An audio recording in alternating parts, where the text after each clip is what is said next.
Si tu as un malinois, un berger allemand, un border collie, bref, un chien avec beaucoup d'énergie, tu sais, moi je le sais que des fois la marche en laisse, c'est pas évident, on peut pas sortir, on peut pas profiter de sa compagnie parce que chaque balade, ça devient vraiment un calvaire.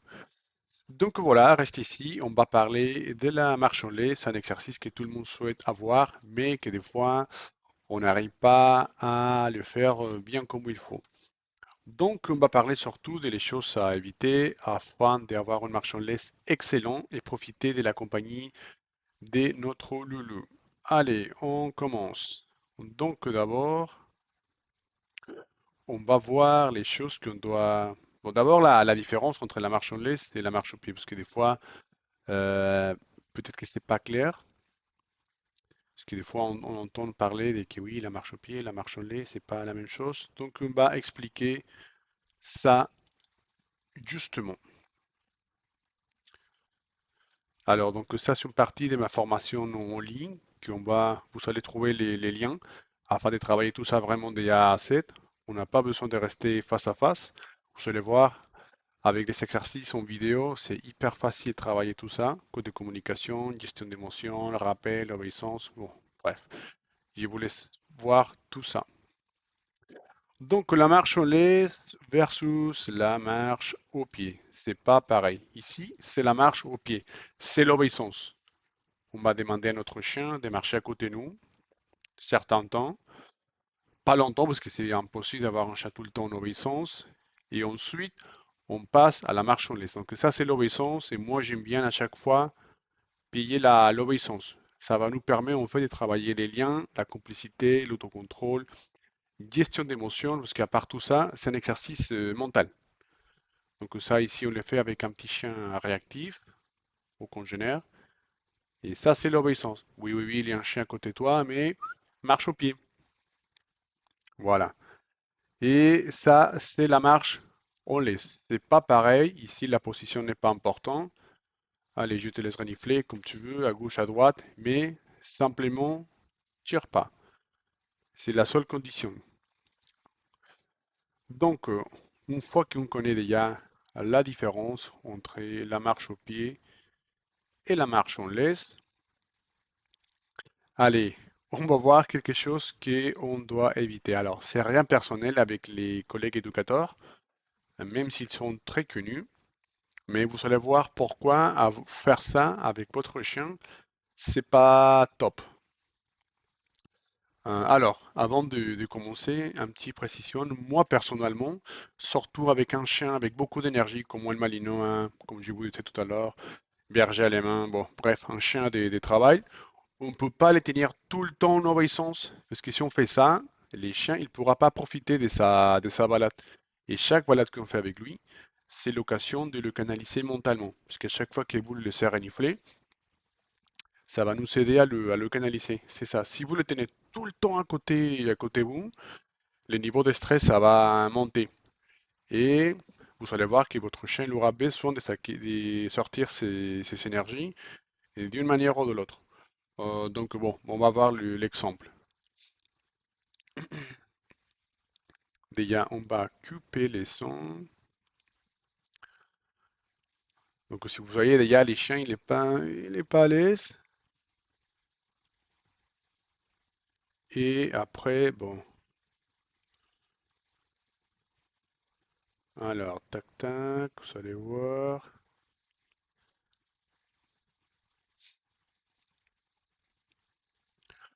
Vous voyez ça, on ne peut pas les faire. Parce que qu'est-ce qu'il veut? En fait, que les chiens marchent tout le temps à côté de lui. Si vous voyez lui, les chiens, ils reniflent pas. C'est hyper compliqué de le faire renifler. Et ça, au niveau physique, on va le faire du mal. Encore une fois, vous voyez, ça m'énerve juste de le voir. Mais ici, alors, il y a, il y a quelque chose qu'on peut se poser la question. Alors, si on fait ça, oui, notre échelle ne va pas attirer, et ensuite, on pourra sortir plus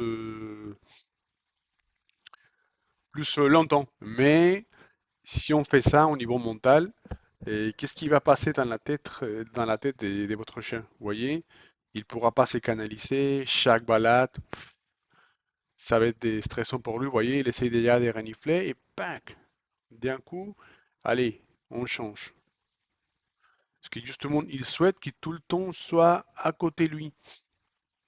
Ça, c'est pas une balade par plaisir, vous voyez. Donc ça, à éviter.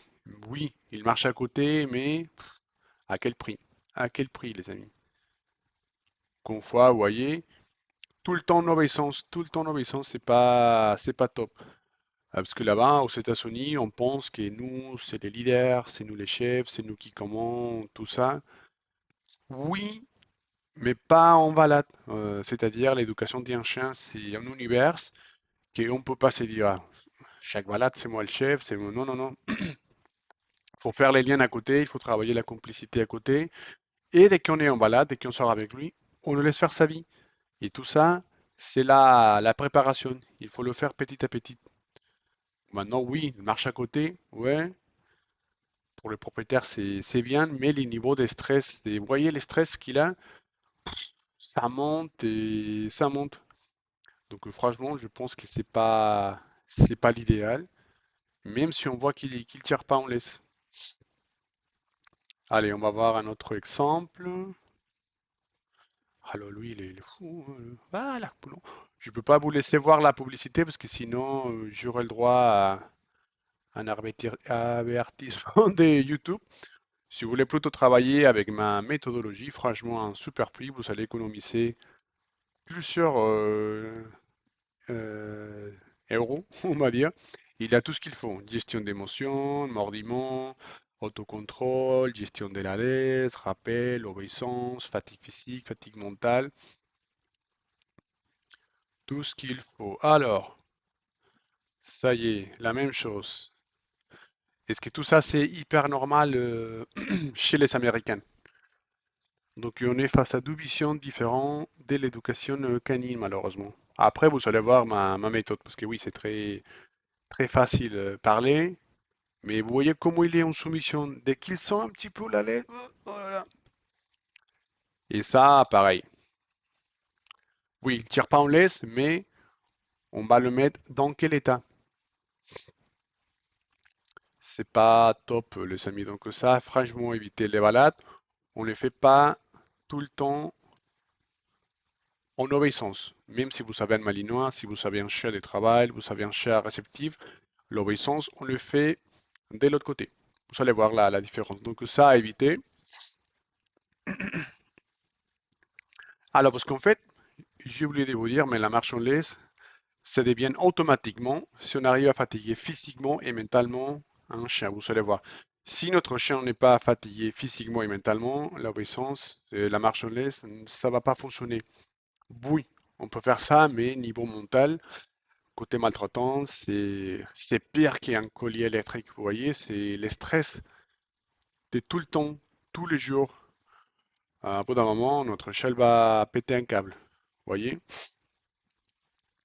Donc, vous allez voir. Alors, pourquoi c'est impératif de fatiguer un chat, de canaliser ses besoins? Parce qu'à la base, en fait, un chien, c'est un animal de travail. C'est-à-dire, c'est un animal sélectionné génétiquement afin de faire certaines choses. On a les bergers, on a les chiens chasse, on a les lévriers, on a plusieurs sortes de chiens. Donc, on est obligé, et ça c'est une obligation, de le canaliser physiquement et mentalement. Imaginez que vous prenez un chien sélectionné pendant des années à vivre dans la campagne, à travailler avec les boutons, et d'un jour à l'autre, allez, à la maison, en appartement, on sort une fois par jour, une demi-heure, et à chaque fois qu'on sort, c'est comme ça, avec la méthode de monsieur. Ça va pas se faire, les amis. Je suis désolé de vous dire, mais c'est pas la solution. Par contre, il faut savoir remplir ses besoins. Ça, c'est impératif. Allez, donc, vous allez voir la différence. Alors, je pars de ma méthode. Comment est-ce que je le travaille? Donc, déjà, côté mental. Comment est-ce qu'on va travailler les côtés mentaux? Donc, ça, c'est un exercice d'obéissance que j'ai fait avec mon chien, histoire de le canaliser mentalement. C'est-à-dire, c'est un exercice à part. Allez, on est en balade, il n'y a personne, allez, on va faire un peu d'obéissance, mais pour jouer, c'est simplement pour jouer. Fais ci, fais ça, avec motivation, on se calme, mets-toi à côté de moi, on va jouer ensemble. Et comme ça, mentalement,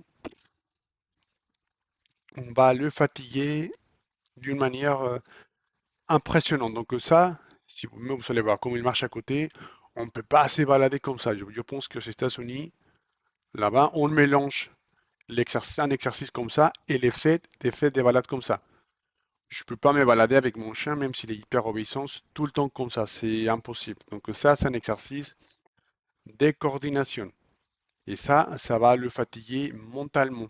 Vous voyez, parce qu'à chaque fois qu'on tourne, à chaque fois qu'on marche, mentalement, il est en train de travailler. Ah, allez, on va à gauche, allez, à droite, allez, on s'arrête, on recommence, tac, tac. Tout ça mentalement, il va travailler. Et comme on est en train de jouer, vous voyez son langage corporel, ça va nous aider à faire les liens. Allez, vous allez voir les sons, comme ça vous allez voir comment je le motive verbalement. Écoutez. Une fois qu'il est en position, oui, c'est bien, je le confirme avec la voix. Mais je le... Ah, il y a une vidéo derrière ensuite que j'explique les choses, mais si vous allez voir mes vidéos précédentes, vous allez voir comment je commence à lui parler. Imaginez, je les mets en obéissance. Oh, ça c'est bien ça. Ah si, wow, il faut parler tout le temps, histoire de ne pas perdre la motivation. Donc ça, c'est les côtés mental. Apparemment, c'est hyper compliqué, mais non, c'est simple. Justement, en bas, vous allez trouver ma méthodologie. En bas, afin de travailler ça pour vous-même, franchement, ça va vous aider beaucoup si vous savez encore une fois un malinois, un berger, un chien de travail, etc. Et voilà, les côtés physiques, comment est-ce qu'on va le remplir? Alors, il y a pas mal de propriétaires des malinois qui font quelque chose qu'il ne faut pas le faire. Lancer la balle non-stop. Tac, tac. Ça va pas vous aider à travailler l'autocontrôle, la gestion d'émotions. Et non, c'est pas comme ça. Oh là là, encore une fois la publicité. Ah, j'ai mis les miens. Formation en ligne, vous allez voir. C'est super comme formation. Allez, oh, toujours là. Voilà. Donc ça, c'est une balade pour le côté mental. Allez, je te laisse renifler. Je te laisse en liberté. Ah, on ne le voit pas. Voilà. Voilà. Mais à condition de maîtriser le rappel. Si on ne maîtrise pas le rappel, c'est hyper dangereux voilà, de les laisser en liberté. Ici, je les laisse en liberté parce que je sais que peu importe les contextes, peu importe la situation, même s'il y a un lapin ou un chat qui sort, ou peu importe, je sais que si je l'appelle, mon chat, automatiquement, il va venir me voir. Donc, c'est les deux choses, les amis. Les côtés physiques et les côtés mental. Et vous allez voir que la marche en laisse, ça va devenir un automatisme. Donc, une fois qu'on a déjà fatigué un chien physiquement et mentalement, ensuite, qu'est-ce qu'on fait? Bon, il faut travailler, vous allez voir, c'est hyper simple. L'apprentissage de la suivi des laisses. Vous allez voir, c'est simple. Mettez-vous à la cuisine, la salle à manger, garage, peu importe. Mais il faut que ce soit un endroit calme et vous allez voir.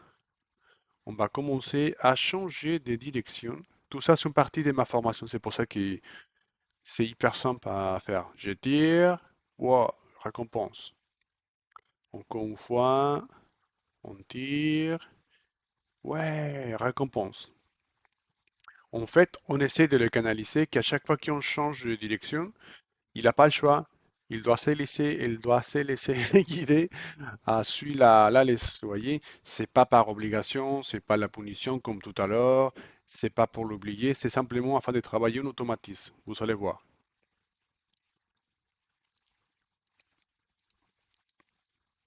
Ensuite, application ou quotidien. Imaginez, vous commencez à faire ça à la maison. Vous changez de direction à gauche, à droite, tac, tac, tac. C'est pour ça qu'on essaie de les conditionner avant. Ensuite, vous commencez avec une laisse de 5 mètres. Vous le laissez renifler et dès qu'il tire, on va lui dire non. On ne s'énerve pas, on ne les donne pas un coup de laisse comme ça. On va changer de direction. Parce qu'en fait, il doit apprendre que chaque fois qu'il tire, il ne pourra pas avancer. On attend et ensuite on avance. Il faut commencer avec une laisse de 5 mètres parce que ça va lui donner le sens d'exploration. Vous voyez, on va les permettre d'explorer un petit peu à gauche, à droite pour se canaliser. Si on voit que ça passe bien, petit à petit, on va commencer à tenir la laisse plus court. Lui, en fait, il commence déjà à comprendre. Mais c'est impératif de travailler les côtés physiques et les côtés mentaux. Ça, c'est pas l'obéissance, parce que vous voyez comment il est content. À chaque fois qu'il marche bien, oh là là, ça c'est bien. Mais si vous commencez avec la laisse courte, ça va pas marcher. Donc voilà, ça c'est les résultats. Un berger allemand en ligne de travail, attention, c'est un chien comme les Malinois en fait, hyper puissant, avec beaucoup d'énergie. Et lui, il est à l'aise avec mon fils. Parce que c'est pas l'obéissance qu'on cherche. Allez, je te laisse renifler à gauche, à droite. Et voilà. Et ça, c'est les niveaux supérieurs. Même si vous voyez qu'il marche à côté, la dame, mentalement, il n'est pas en obéissance. C'est simplement, il se laisse guider par la laisse. Ah oui, la laisse me guide à gauche. Allez, on va à gauche, à droite, à droite. Vous voyez, il n'est pas en obéissance, il n'est pas attentif à elle. Il n'est pas en soumission comme les gars de tout à l'heure. Mais il y a beaucoup de travail, côté physique, côté mental, beaucoup de travail concernant la laisse. Et comme ça, vous allez voir les mêmes résultats. C'est pas impossible. Simplement, il ne faut pas oublier les côtés physiques et les côtés mentaux. Ensuite, la suivi des laisses. Commencez avec une laisse de 5 mètres et petit à petit, pardon, vous la tenez de plus en plus court. C'est ça les secrets de la marche en laisse. C'est simple, les amis. Donc voilà, c'est tout pour aujourd'hui. Merci de rester jusqu'à la fin de la vidéo. Encore une fois, n'oubliez pas, ma formation est disponible en ligne. Vous voyez, chaque vidéo, chaque exercice que vous allez trouver, même si vous avez un chien avec beaucoup d'énergie, comme les Malinois, comme les bergers allemands, peu importe la race, on pourra le canaliser bien comme il faut. N'oubliez pas non plus de me donner un petit j'aime, de me laisser un commentaire et de partager la vidéo. Et voilà, on se voit la prochaine fois. Allez, ciao.